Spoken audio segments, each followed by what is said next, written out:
Welcome to Lawyers Who Learn, where we explore how attorneys' engagement and lifelong learning fuels their growth. Join us to uncover these journeys and gain insights for your legal career.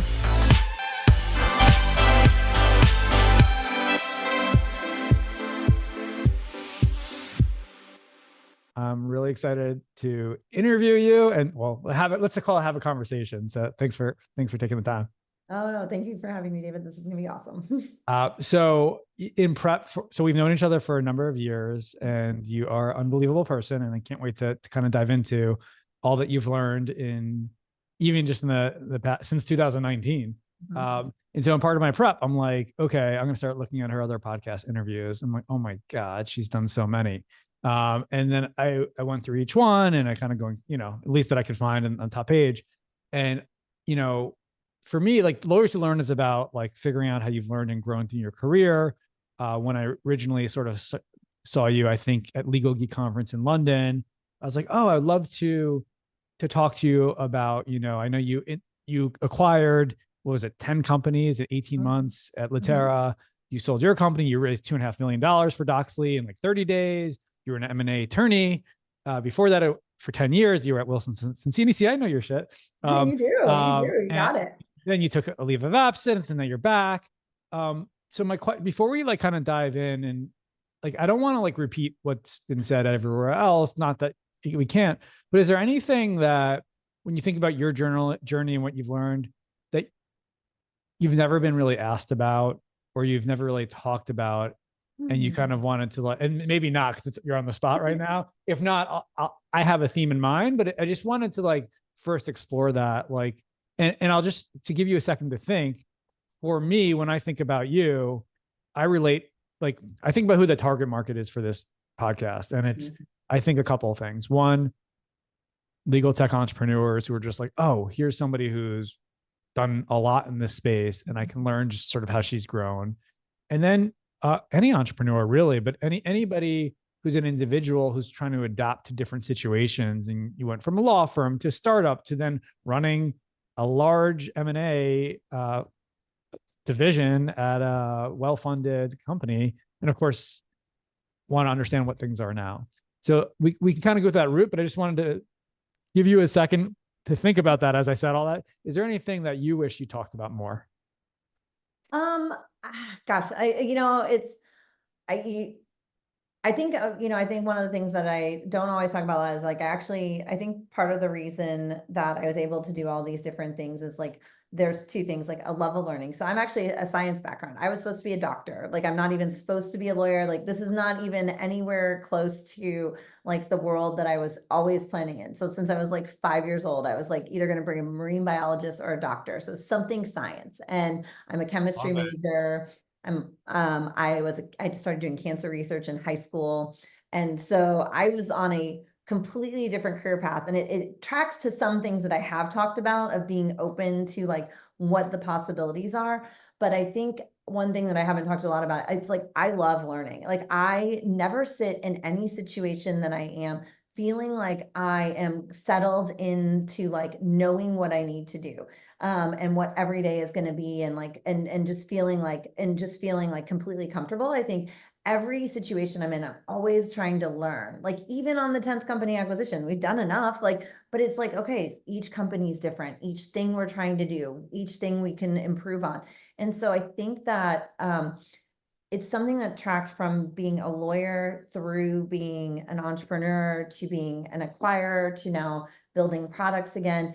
It's like this like constant love of learning and being curious and being open to knowing that I don't know everything, and not being afraid to ask questions. Like, I mean, definitely, like, it's like we all live with imposter syndrome and worry and crippling anxiety. But like, I think the thing that has been like a guiding force for me through ever, like, is just always wanting to like learn more and like and kind of build on what I've already started with. And so I think I took actually a lot from science that I brought over into this.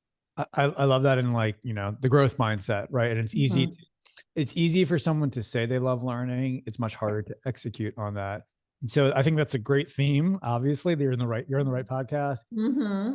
And I think that it's really helpful, like the more specific we can get as we, and we'll be taking through. So I'm super fascinated by where you started, like with the science background. Um,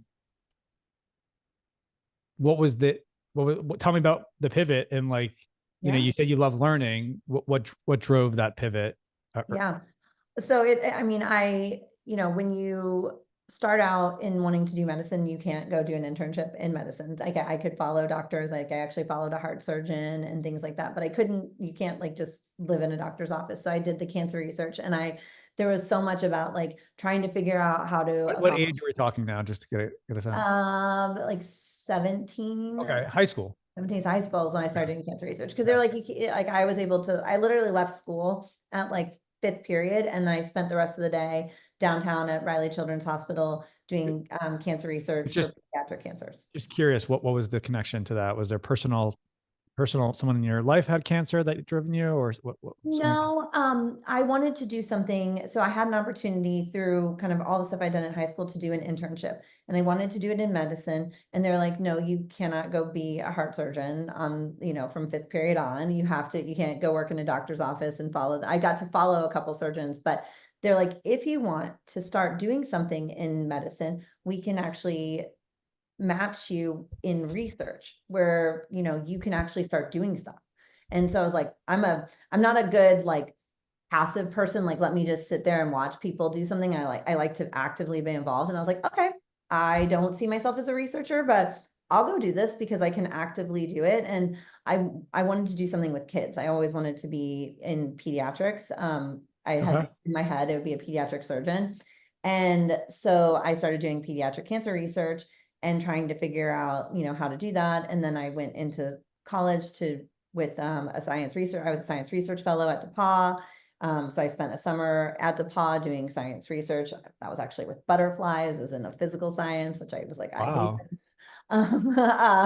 But I like grew caterpillars, and like it was all about climate and colors. And so it was like a lot of like really detailed research. And I realized that is, I need more people. Like I'm a people person. So I knew research was not going to be the avenue. So I was like, okay, I really still want to be a doctor. And so then I did an internship with the Hospital Association, which was a little bit more public policy, but again, like getting closer to hospitals and that sort of stuff. And I knew I wanted to be more as a surgeon. I don't know why. I just like, it was in my head that that's what I wanted to do. But I also loved kids. I was a swim coach at the time when I was going to pay my way through college. I was coaching swimming, and I worked with kids a lot. And I was like, the thought of dealing with an adverse outcome with a child, like, I think just was like kind of crippling. And I was like, I don't know if I could handle that. Like, I don't know if I could handle this one-on-one. But what the research taught me is like, okay, well, if I could work with a pharmaceutical company that can create a drug that saves lives, I can help more people. Like I can help more people at scale. So instead of on a one-to-one basis, I could look at it at scale.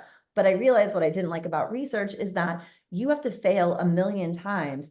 You may never succeed. And I was like, that's also as a competitive swimmer and like someone that likes to compete in things. And if you've met me, I'm slightly competitive. I don't think I can handle like day after day after day after day of failure in hopes that I could like succeed. So I took a year off between college and law school, and I was a lobbying intern for Eli Lilly through Ice Miller, the law firm.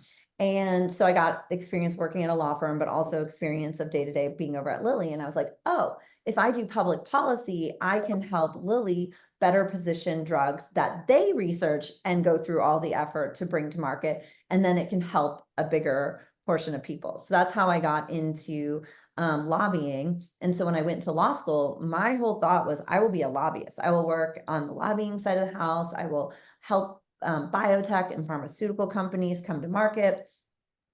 And so that was like the plan. And where I'm missing, just real quick, where I'm missing is you can just touch on it for 10 seconds.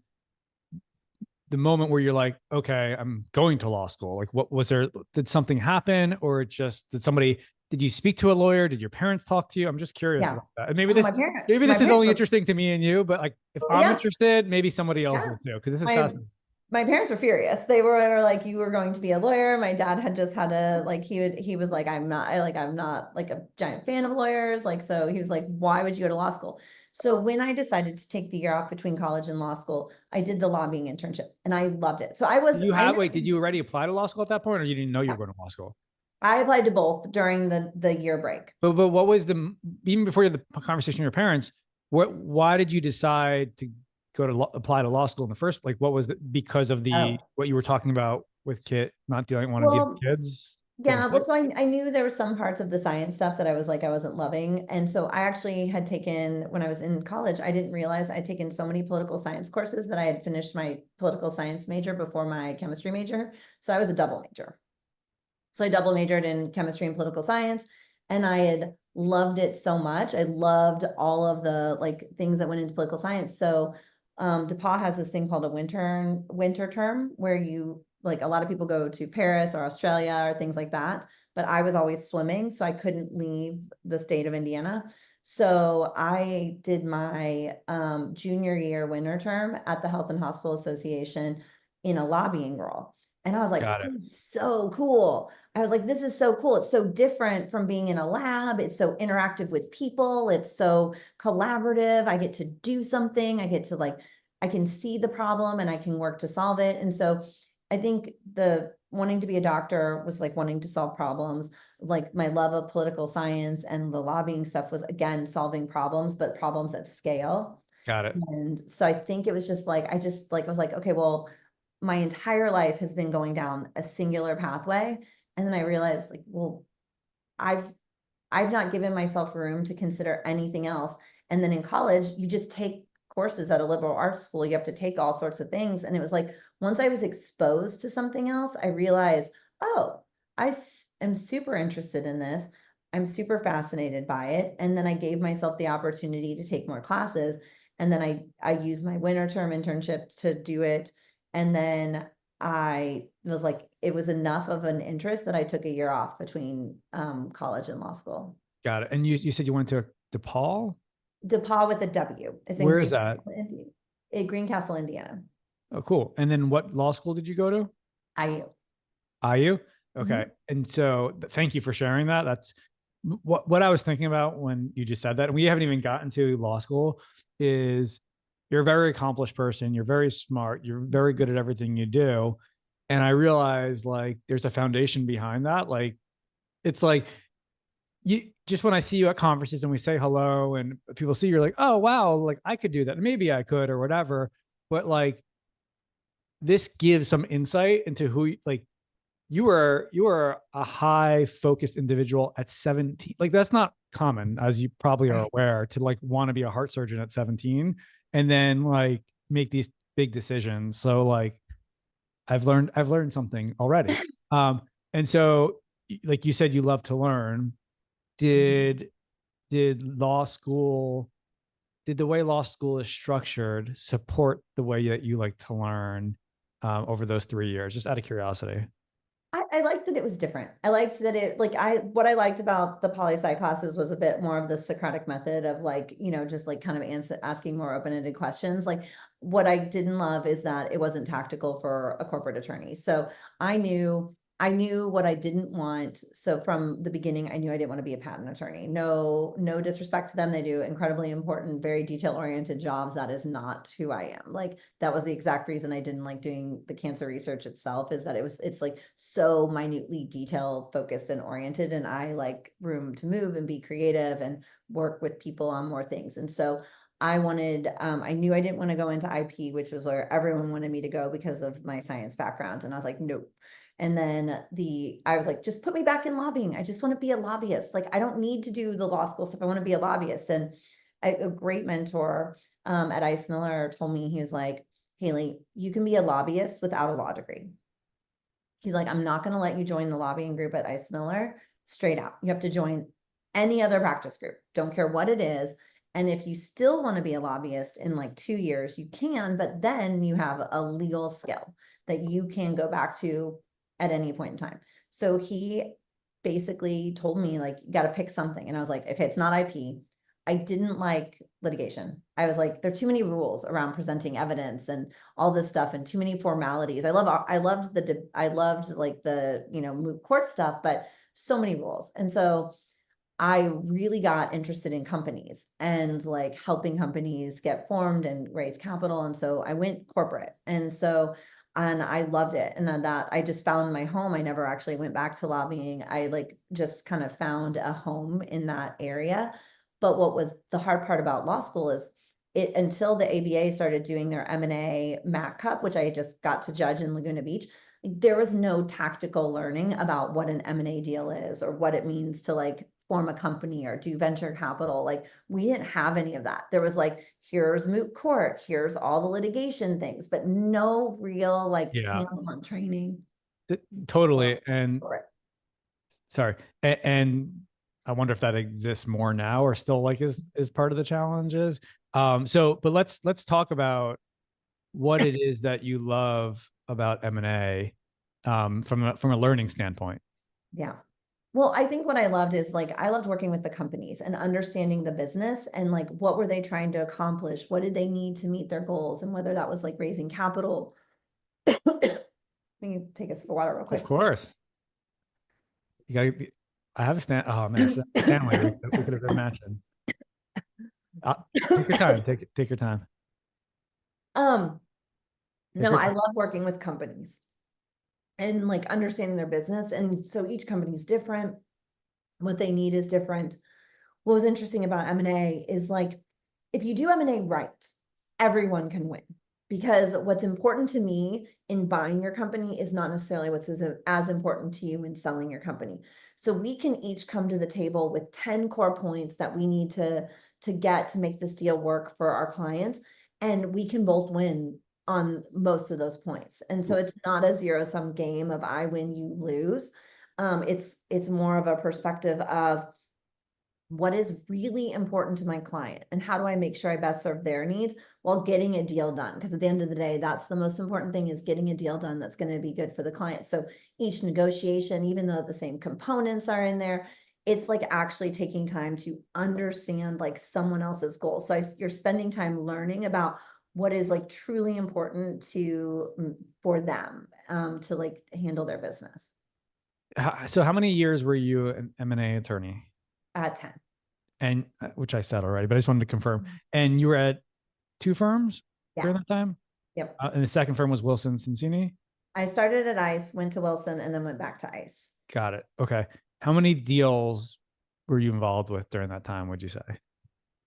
So many. I mean, I did a lot of Dozens? Oh yeah, definitely. Yeah. Definitely. I did, I did a lot of venture capital deals when I was at Wilson because there was the financial downturn. So there wasn't a lot of exits. So there was a lot of recapitalization and how do we keep companies afloat, especially biotech companies where you're in research phase for a long time. And so they're going to go under if they can't do it. So I spent a lot of time trying to keep companies alive. And then I was able to do all the exits in like 2011. And so then there was a huge run on now we can sell everything. And so over the years, I mean, I've definitely done, dozens of deals and a lot of financings as well. As a side note, I have this recollection from one of our conversations that you were like the quickest attorney at one of these firms to become partner. And so it's slightly different. When I'm made partner at ICE Miller, usually it takes, you make income partner, there are two-step partnership track. So there's income partner and equity partner. And so I made income partner and then 1 year later made equity partner with one of my colleagues that also, so the two of us made equity partner in 1 year, which had not happened at the firm. Usually it's a 2-year, sometimes 3-year jump between proving yourself as an income partner and having a book of business in order to make the move. And so that was they'd never had anyone make it in 1 year, but with when I was a practicing attorney, as an associate, I wanted to build a book of business. And so you actually have to build a book of business under someone else's name. So it almost takes until you're an income partner, until all the matters get transferred back to you to actually see and quantify what book of business an associate has. So it's a tough part of how some firms model out bringing in work. And so to me, I didn't want to wait to being a partner to start showing that I could develop business. I wanted to bring in my own clients. I wanted to be out there in the market. And so I already had a book of business when I was still a senior associate. So it took me, because I came back to Ice Miller when I was about a 5th year associate. I had 2 kids. I actually made partner on a year. I had my second daughter. So I had her in March and made partner in October. And so it was like, there was a lot that was happening at the time. And so so made partner and then just made the quick jump to equity.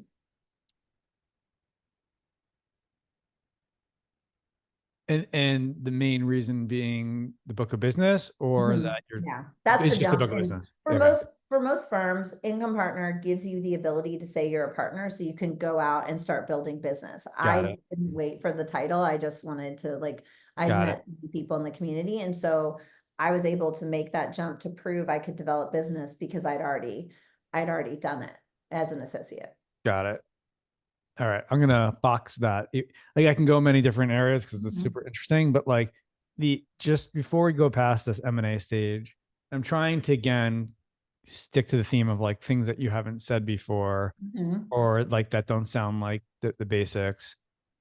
When doing M&A deals, what are some of the things that I don't know that you don't talk about often that that would be really that you learned throughout the process of doing that? I mean, the thing that's interesting is, so I was judging the MAC competition and we were talking about this too. We had, in this instance, you had teams of 2 from different colleges coming together to compete, and they would negotiate. 2 would get assigned buyer, or a team would get assigned buyer, a team would get assigned seller. And we saw different negotiations, and you saw people with really different styles. And we were reflecting as judges, we've seen different, those different styles. So it's so interesting in the M&A context, what people bring to the negotiation and how that impacts what actually happens in the negotiation. You have some people that will start a negotiation where I want my draft and my negotiation starting point to be 100% my client favorable. I want every point to be mine. I'm going to be aggressive when I go in there. I'm going to be this is my way or the highway, and my client is going to win 100% of the points. And you could actually see where do they end up versus someone who's going to be a little bit of more middle of the road. I know what points are important to my client and I'm going to advocate for them. So style is super interesting. Let me ask you from a different perspective. You hear horror stories from entrepreneurs all the time, whether they're dealing with a PE firm, venture capital, investment bank, where it's, you have a whole deal, you have letter of intent, you have everything. And then the last minute, the buyer throws in they lower the price, they throw in some conditions. And so what have you through that process? I assume you've seen it all to some degree. What have you learned? I don't know. And again, this is just from my perspective. I've never raised money. I've never sold the business. I've been doing this 17 years. And I know right now in the legal tech space, there's a lot of companies raising money, trying to figure this out. And I don't know, just what have you seen from PE to VC to investment? What are some of the things that happen to you or to your clients? There's just such a wide range. I've seen deals that have died for sometimes the silliest reason. People will get in their head on a specific point, which actually probably has no material impact on their business.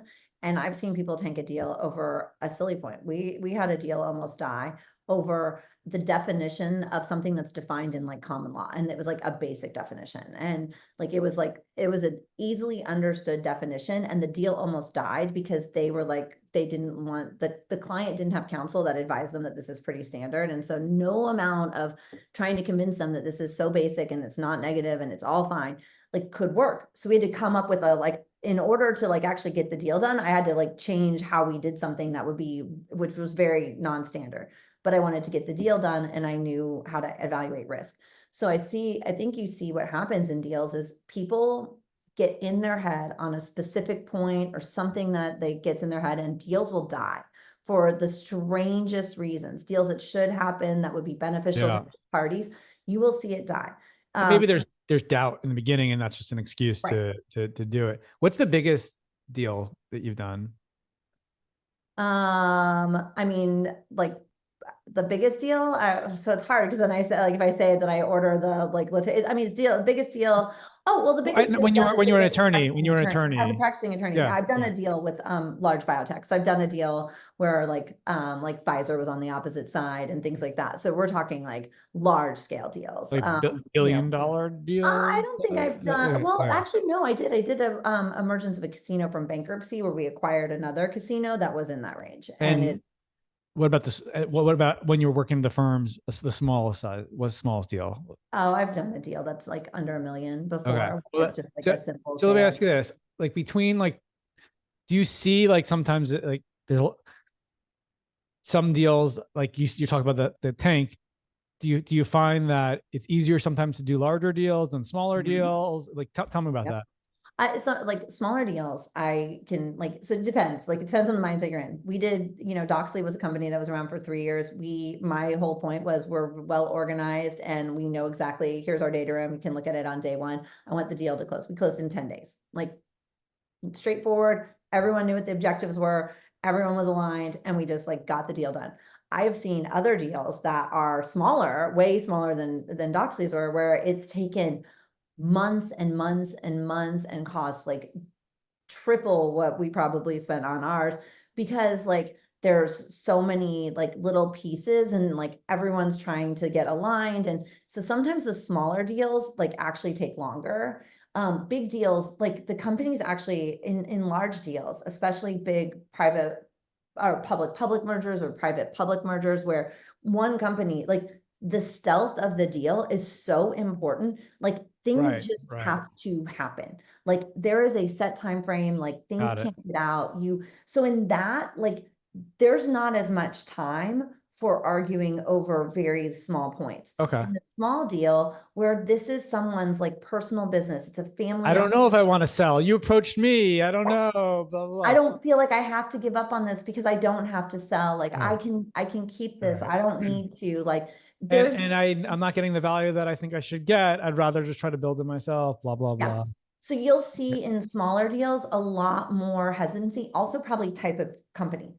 If it's a services company, a lot more hesitation in selling it, a lot more like, this has been my baby, this is my work, this is me as a person.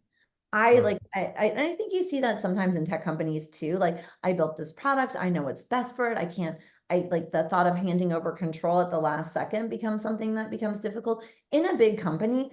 Like, I mean, I've had the benefit of working with Scott Dorsey, who built ExactTarget. Like he built it from scratch to a public company to a $2.1 billion sale, but he'd seen many iterations. So that was his baby, but you've worked with so many people and you've gotten to the point of selling it. Like your personal, like, I need to like hold my hands on every detail of the sale. It's not the same. It's a giant company.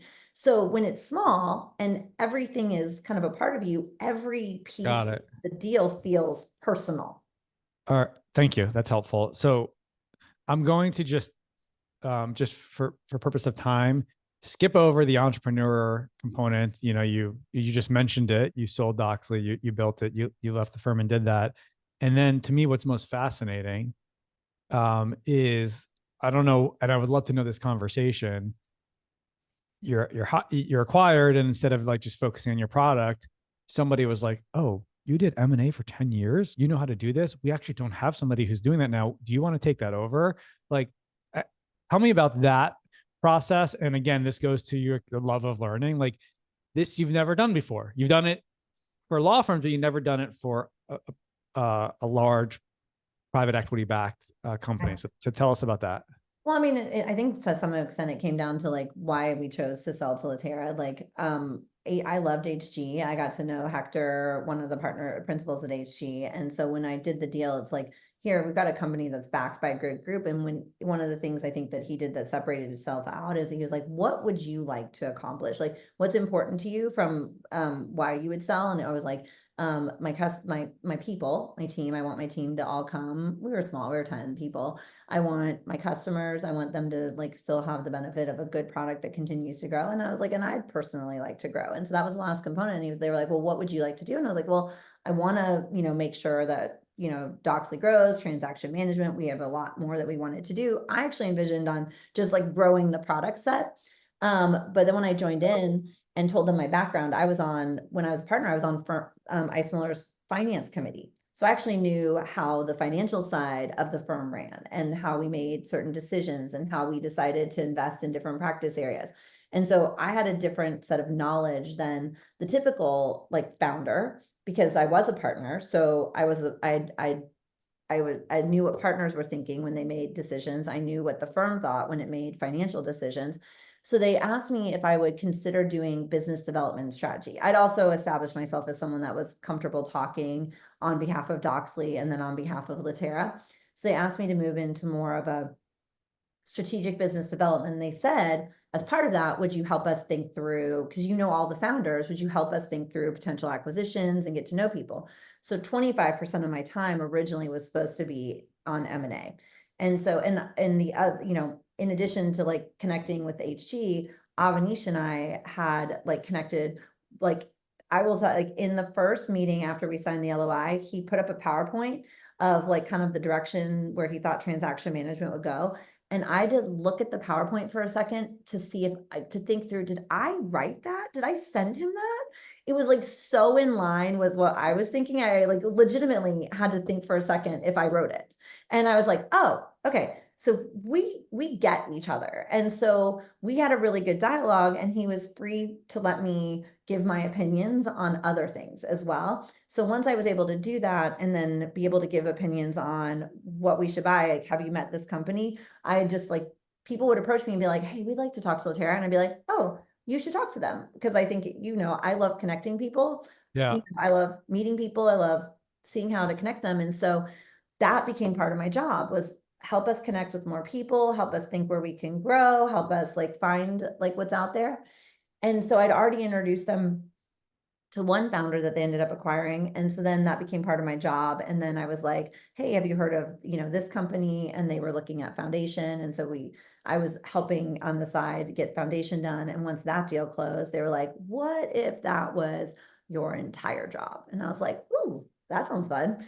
And so I think actually me taking over as head of corp dev was actually less about the fact that I had run M&A before, because they didn't want me to do the legal, or that I was an M&A attorney. It was more that I had built all of these relationships with all of the founders of all of these new startups. And so I knew who was moving in which area. I knew which ones were getting more customers. And so I had the connections into everyone we might want to acquire. And then I had, kind of thoughts about how we could put it together.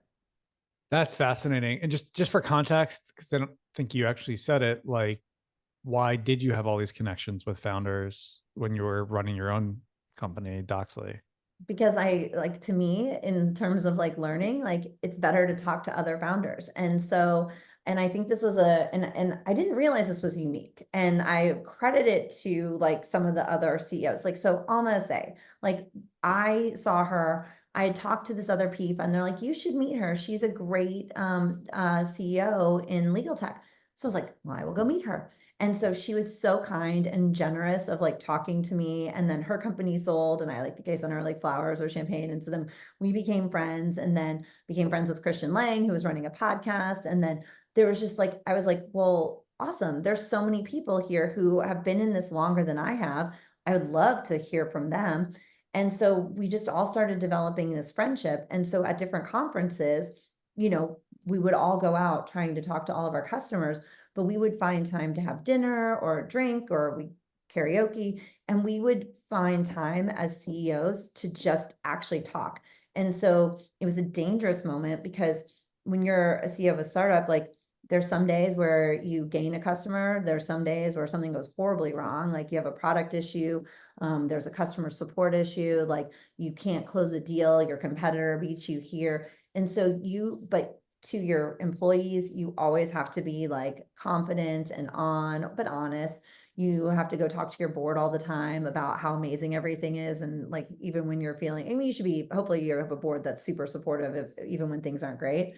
But we found a moment to be real. Like, what am I actually struggling with? Like, how do I shorten this really long sales cycle? Like, what on earth is this normal? Like, what are you doing to deal with the hurdles of integrating into like a DMS? Like, how are you handling security reviews that take like a million years. So we Totally. sat there and talked. We just talked and we shared. And so like I had built this just network of other founders, and I didn't just know them who they were. I knew what they cared about. I knew like, like how I would introduce them to other people. And so it's like, and then they would introduce me. And so we just kept building and building this network. And so it grew over time, in part to start out to just where we could help each other, or just have a moment of, okay, this is hard. This is hard and it's lonely. Well, that's fascinating, because it's like that was an informal way that you did it because that's who you are. And then like there became a group within a group at these conferences. And then and there's a side that I want to hold to talk about in a second, which is like, now there's so many founders, there's so many conferences, there's the Legal Tech Fund Summit, there's the ABA Tech Show, there's Clio, there's, there's obviously all the other conferences that exist. And then there's like Bob Ambrosius Law Sites that does all this, reviews all this stuff. There's Nikki Schaefer, what is Legal Tech Hub. Legal Tech Hub, which is unbelievable. And there's something else that is, well, the Legal Tech Fund Summit is like the cool kids, right? And so it's like, that's overwhelming to some extent. But so I'm going to parking lot that for 1 second. Is once you took this role on, you had this informal network, did you try to formalize it somehow and create more structure around, okay, I have 100 people in my orbit. I need to, if I want to get deals, I need to really increase that and significantly get 500 people in my orbit. Yeah, exactly. I mean, once this was like a job, and like the friend group stayed the friend group, like the people that I was close with, that I was sharing like all the details of being a startup CEO, that like those people like stayed as like friends. But like the world changes. Like I'm not in a position of working at a startup. I'm working at a private equity backed, company. Like my responsibilities are different. Like what I need to do is different. But so then I traveled a ton. I went to every conference I could go to. I went to Clio. I went and looked at small law. I went and did the international conferences like Legal Geek London. I did, ABA Tech Show. I went to Legal Week New York. I went to everything I could go to. And then when I wanted to expand areas, like, so if my thought was I need to expand like Litera's TAM, I would look at the area and I would see, okay, what companies are in there? What conferences do I see them posting about on things? And then I would attend that conference. And then I would just be like, all right, now I don't know anyone at this one. I'm going to have to go introduce myself. And so in those, I would just be like, I want to meet people. After the third acquisition, people find you. Like, so to some extent, it was not as hard. Like I would go places and people would be like, are you going to be at this conference? Could we meet you? Because then once we did 3 back to back, and, I was doing all the press releases on them, people then knew that this was my job. And so they knew if I was at a conference, like if they wanted to potentially sell their business, they needed to get to know us. And so then once that continued, then I just met more and more people. And I'm like, even if I'm not interested in that area right now, I am interested in you. I'm interested in learning more about you. I'm learning more about what you do and how it relates to the world. And maybe you're not going to be, I can candidly tell you, like, we're not going into that area. So I can introduce you to other people though. And so I then just built a network of people that I don't know at the same level that I knew the first group, but they're still people that if I saw at a conference, I would grab a drink with or coffee and catch up. But my goal is to, maybe after this podcast, now be in the first group, because I'm going to know more about you than most people and whoever watches this. And I'm really appreciating this story. I really do, because it is a great story.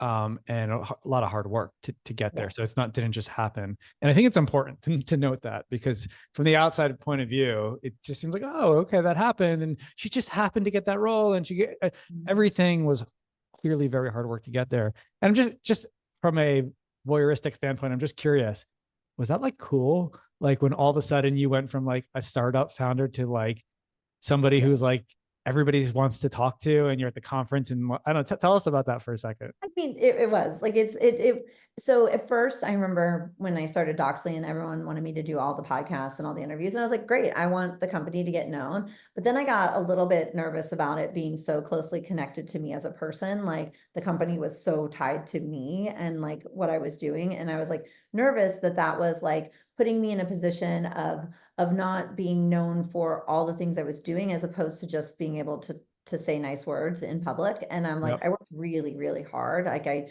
used to take, you can actually talk to David Wang. He and I would talk at 2 a.m. when he was at Wilson, and they would, if we were sending out a DocuSign package and we're having trouble pinging the DocuSign API, like I would get a call at 2 a.m. and I would answer it. Like I didn't expect my support person to answer all the 2 a.m. calls when we were a 10-person company. So I answered them. So like I worked super hard to make sure that Doxly was successful. And when I did the deals, like I was like, I would be on at like, on the calls, like Peter Van Hoven out with Clocktomizer, he was in the Netherlands. We would be on the phone until like after midnight for me, morning for him, to get things done. Like I truly care about what I do. So there is so much work that goes into it, and like so much time and effort.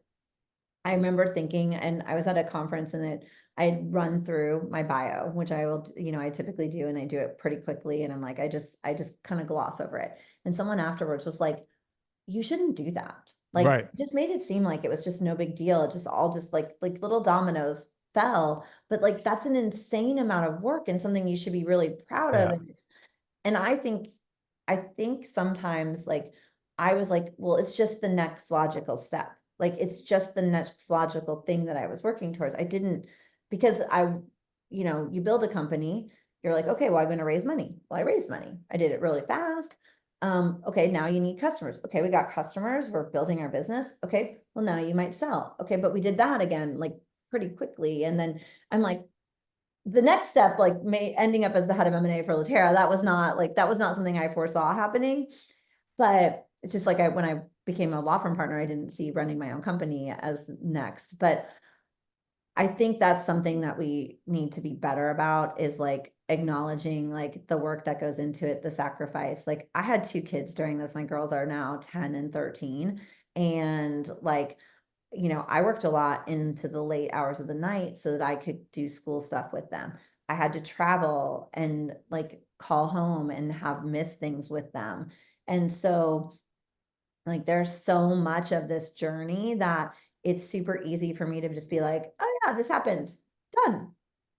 But like, it didn't come without like very little sleep for a very long time so that I could be present in their lives. And, I'm divorced now. And so I'm, parenting 2 girls and trying to manage, like I've obviously shifted roles now, but I'm like, working full time again, basically, and still traveling and trying to basically, but like now what's different is I set guardrails around their time. And so when I have them, like, this is where my priority lives. And so it's like, it's been a journey of like, how do I accomplish things? How do I acknowledge that the work that went into them? But then now how do I try to take space back for the rest of life?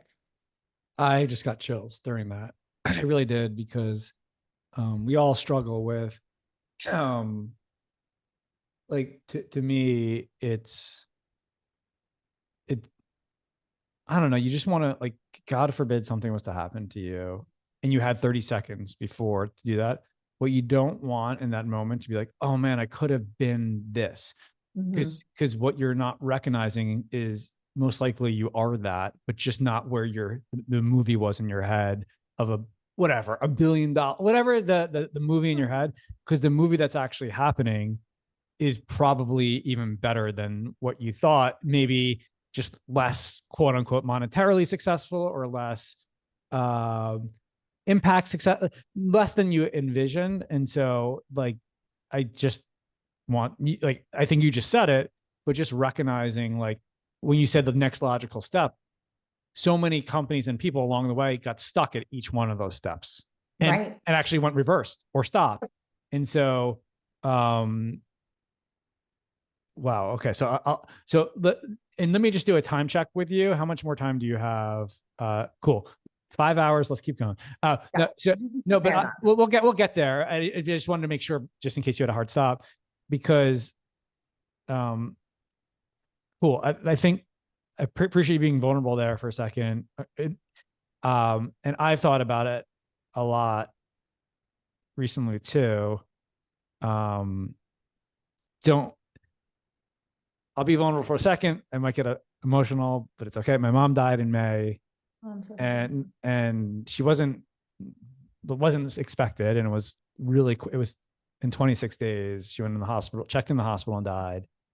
She wasn't ready. She was living her best life at that time with my dad. They were like doing things, and that's not how the story was supposed to end, Right. and never is, right? The reason I say that is my Bubby, my grandmother, died when she was 100, and so I was like, that's how my mom, of course. Yeah. Right. And that's that theme of that's not how the story was supposed to end. I've seen so many different times, Yeah. whether through death, like other people, whatever that is, and it's just become a theme in my life. I don't ever like I'm even right now, like it's people, they say you are exactly where you're supposed to be. That's what that means. Like, but like that is because I have whatever high ambitions, and they're not even like concrete. They're just vague ambitions that I don't specifically know what it is, but I know it's quote unquote bigger than I am now, whether impact or growth or whatever. But what I've been able to, the life that I've built, there is one real focus, and it actually became a mission of Lawline in 2015, which, like when we hired a coach, it was focused around personal freedom for first for our customers, right? For the lawyers, but very soon thereafter, everyone in the company started like taking, how can Lawline provide me more personal freedom? And I was all for that. And I realized for me, like I moved to Barcelona for a couple of years with my family, like traveling with my family. And we continue to do that in those times. That was like the ultimate, what personal freedom is to me. And like, I don't know. So thank you. I didn't mean to do a rant, but like, I feel that too. And I think that in itself is the most important thing we can say in this podcast, because probably almost everybody, maybe except Jack Newton, feels that way.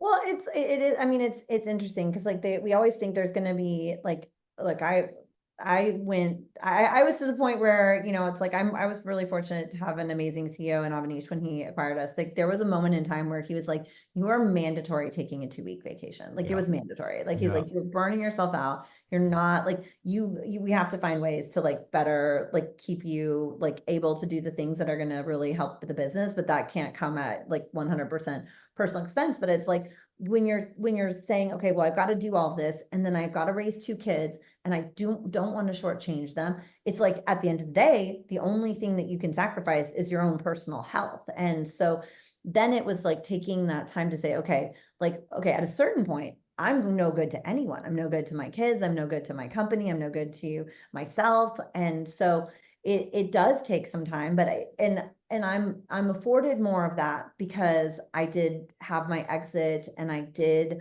get to work at a bigger company. And so I do have a little bit more flexibility to put those guardrails. But I think for those of us that like, and I'm the oldest daughter, and like, so it's like, I'm a high achieving, like go person. So it's really hard to turn off.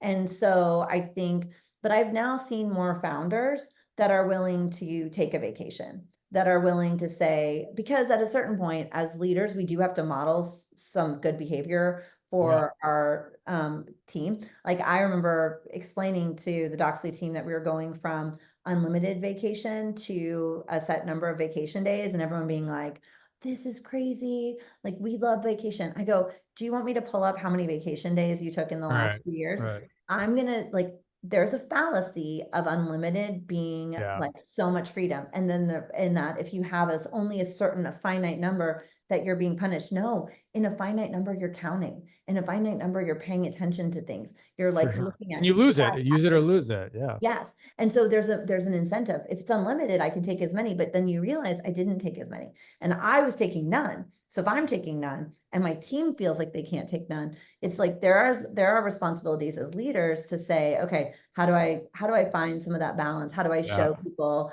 that, yes, it's okay to sleep. Yes, it's okay to take a vacation. And it's something I talk to other founders about, like, you can only lead your company if you are okay. Well, it's so interesting because it's always been really important to me, even though sometimes I struggle inside, is creating work-life balance. Mm-hmm. So I've always modeled vacations because I have 3 kids similar to you. I have 16-year-old boy-girl twins and an 11-year-old. And what I learned, early on, and I realized is you can make more money, but you can't make more time. And travel with your kids at this age creates core memories for life that shift them. And it's when we travel, it's like we're a unit. It's messy and tough, and like they're not like teenage girls that you go in the room, they don't want to talk to you, but on a trip, like we're together and or our sons, and like we explore new worlds together, or like we just went to Australia and New Zealand. And so but to some degree, on the flip side, what you just said, you have a vision in your head. Are you willing to make the sacrifices? Less time with family, probably less focus on health, you can't do it all. And so that has been an area. But with that said, even with me not doing or traveling or whatever, I still get crap from my kids. Or like my son the other day goes to me, because Kelly, my wife, is amazing and she knows everything about everything for the kids. And I'm trying to pay attention. I think I know, and whatever they tell me. And they were talking about something about his schedule, and I didn't know his class. And he goes, "Dad, you know as much about my schedule as billionaires know about the price of groceries." I'm like, what are you talking? I'm like, you don't realize how much energy. Anyways, I thought it was hilarious. Be able to put you in your place better than your children. Like, you will be like, I knew I was going to judge the MAC competition like for months, but I couldn't figure out what days exactly I was going, because I was trying to get back in time, because I had them this weekend and I was like, what's the latest I can go? When do I get back so that I can maximize time with them? And I was like, the girls were like, wait, what's your flight tomorrow? And I go, I haven't booked it yet. Literally, this is the night before. And they were like, and Madison, my youngest, was just like, Mom, your procrastination is out of control. And I was like, you do know that the reason I'm procrastinating is so I could coordinate with your Charleston gymnastics and getting back to get your sister to her Beetlejuice audition while being in Laguna. And I'm like, did you tell her that? I did, actually. I go, just so we're clear. I'm like, there's components. And I was like, Missy, you're not in Charleston, are you, right now? Because you hurt your finger. She couldn't go to gymnastics. But with that said, my son also says he thinks I should be president because I do a really good job. I'm like, you do? Okay. Or Congress. He's like, or be in Congress. I'm like, why? He's like, because I think it'd be cool to say I have a dad who's in Congress. I'm like, oh, okay. Okay. Let me ask. Well, I'll end on this question or this theme, and then I'm going to give you, if you have a final question for me that is coming in your head in this interview from knowing me for all these years. My final question to you is, now based on where you're at in your stage in life and where you're at and what you've done and what you've accomplished, do you have a what's next? Because you've always said that's the next logical step. Is there a next logical step for you, or you're you don't have that in your head? No, I have like 4 next steps. I have to pick one. Like I have like 2 fully thought out business ideas, a like other idea of like staying where I'm at. And currently right now I'm helping Litera build really awesome new Gen AI products, and I love it. And like Avanish and I are working back together. I had so much fun working with Sherelle as well, but like working with Avanish again is super fun, and thinking through like, what do we want to bring to lawyers, and like, how do we put together something that's going to be super useful and super valuable. So I love building. I think that's the one thing that I missed the most when I was, on sabbatical was like actively building. And so like building products, thinking through what the market needs. So I have thoughts on that. I have thoughts on like where I would want to invest. So no, I have more than one like business plan that I've got like in a decent shape of what I could do next. So it really is like what do I want to do, and when do I feel comfortable like moving on those next things.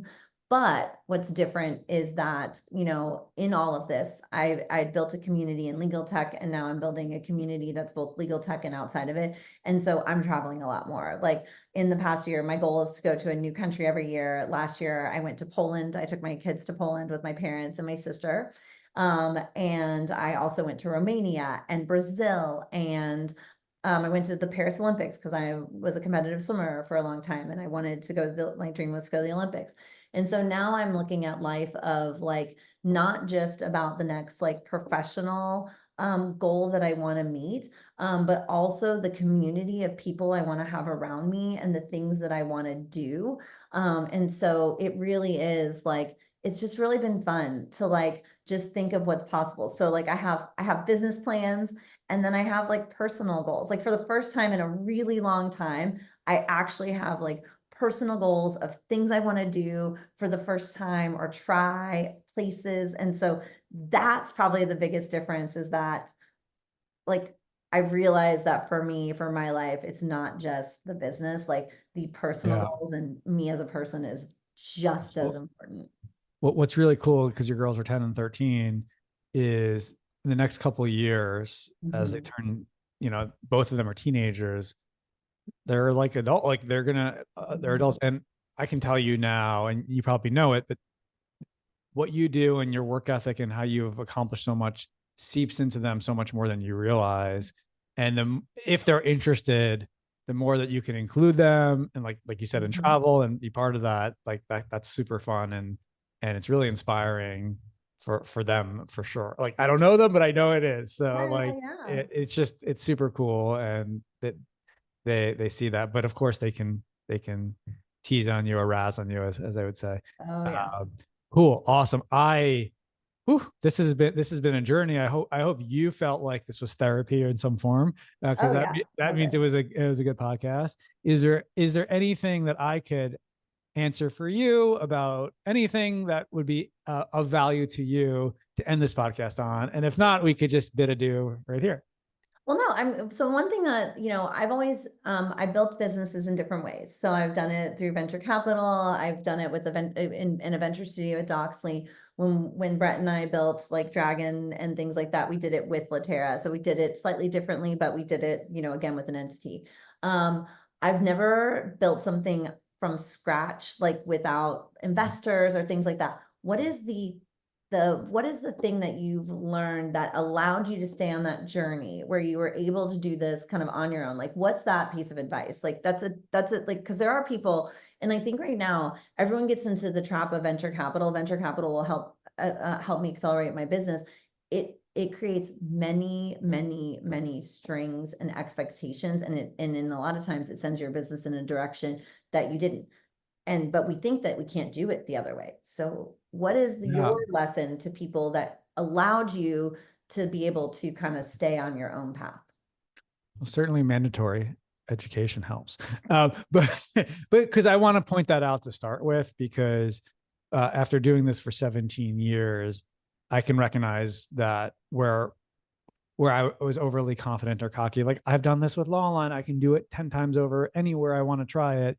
And so just to give you an example, like the first month that it was like my third year of law school, we were trying a campaign in October for Virginia. I put like 5,000 on a credit card into it, and we got back 30,000 or 40,000. And so like, that was like the first month, and there was no one else there. And that's essentially been that way since. Like it's always generated more money than we were spending from day one. And maybe we grew slower in the beginning than we could have. And maybe we're still growing slower because of that. And then it's always to that extent, like luck plays part of that. But I can tell you from my personality standpoint, that fits who I am as an individual, because I was always, I'm really super focused, maybe too much, on efficiency and scrappiness. Yeah. And so I hate wasted money. I hate wasted things. I hate wasted energy. And so early on, like, we only hired who we needed to. In my life, my dad taught me this when I was a kid, when I got my first credit card. He goes, never, ever spend more money on your credit card than you can pay off that next month, because you don't want 28% fees. You'll never get out of it. So I've never, even for Lawline, it was a risk. So I've never gone into that kind of debt. So that, from my experience, in a way, we were lucky to get into the business at the right time, not only at the right time, the right month, because October is a very big deadline. And then I think where I've been for Virginia, where I'm really good, is, like many entrepreneurs, I'm able to build momentum when there's a little bit of movement. I can accelerate that and continue moving it forward. But let me tell you, we grew 0 to 5 million in 5 years. Then for the next 5 years, we were stuck at 5 million until we essentially became more of a subscription model. And then we doubled again. And now, once again, we're, an 8-figure business, but we're not doubling every couple of years. We're growing slower, but I certainly would like to. I certainly know the values there. And, I've looked to, like, the conversations of what it looks like if you were to sell. I just like to be in control, for better or for worse. And I like my lifestyle, for better or for worse. And so I put on a bucket list item, there is acquiring a company and there is selling a company. It doesn't have to be Lawline. I just think there's so much to learn from that. And there's a whole nother world of growth, of leveraging money, raising money. And that's where I'm so impressed with all that you've done and how you've done it. And the more that you can share and showcase that with all these young entrepreneurs, not even young in age, but young in legal tech.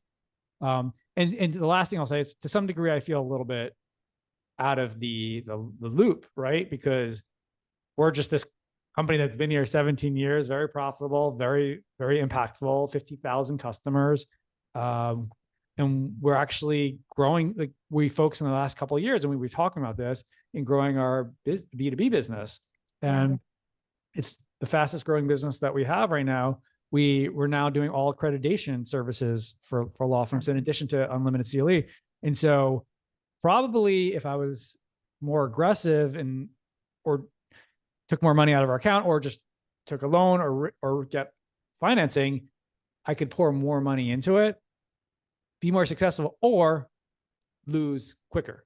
And so I have to be okay with that. So I don't know, like, that to me is interesting. And I love that conversation, but I certainly, while happy where I am, I know I want to have more impact, not only in the legal industry, but mostly on helping people, what we were talking about before, feel comfortable with who they are and what they've achieved. That's who I am. And that's why, like, law is interesting to me, but personal development and personal happiness and personal freedom is really what drives me. That's a much longer answer, but that's why I apologize for that. But that's why this is therapy. Cool. Well, I don't know. When am I going to see you next? But I guess we can talk about that offline. What's your next conference? Legal Week. When is that? The end of March, like March 24th. And actually, people might actually get to meet my daughters because it's their spring break. So I will only probably be making I'm on a panel. So that might be the first time they get to see me speak in person. Unfortunately, I will not, because it's also my kid's spring break, and we will be in California. Oh, nice. I was planning on maybe going to a warm place, but instead they might be visiting New York. Well, my 16-year-olds are juniors, so we're college touring. So awesome. Well, thank you so much for your time. Thank you. And your advices. And we are out.